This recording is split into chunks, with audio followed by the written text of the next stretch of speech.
Rainy weather and flooding in the mountains of southern New Mexico. Cooler, wetter weather is helping to stop two wildfires from spreading, but the rain also prompting concerns about flash floods and mudslides in the burn area.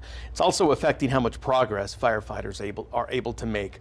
Both fires remain 0% contained. There is, of course, the Salt and South Fork fires that have burned more than 24,000 acres.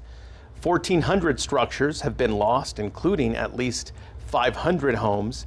And today, the FBI confirms that they have joined the investigation into the cause of the fires that officials had said earlier this week was human-caused. Hello, everyone. Thanks for being with us. I'm Robert Olguin. And I'm Liz Dewicki. So, we've just mentioned the challenges that the weather's causing for fire crews in Ruidoso. So mostly the flooding, but there is much more to it than that. KFOX 14 News at 5's Ariana Parra spoke with fire teams to find out why that fire is still not contained, even though there's been rain the past few days.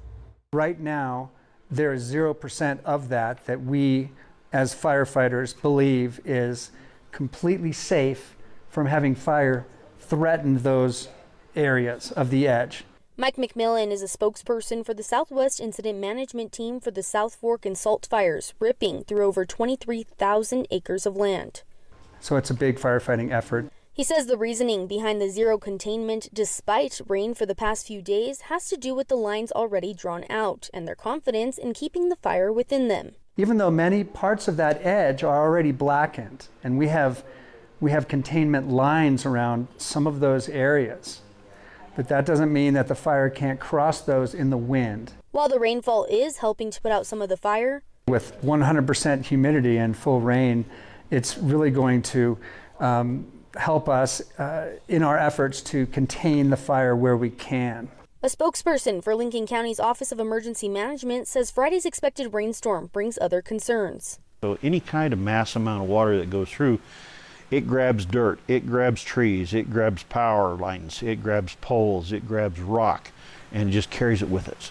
So when it hits down at the lower ends, it takes out culverts, it takes out homes, it takes out anything in its way. Well, as you can see around me, the rain's just continuing to come down in this Ruidoso and Capitan area. We're even having to use plastic bags to keep our equipment safe. Now, I want to go ahead and show you the National Weather Service actually issuing a flash flood warning, and they say it's in effect in this area for quite some time.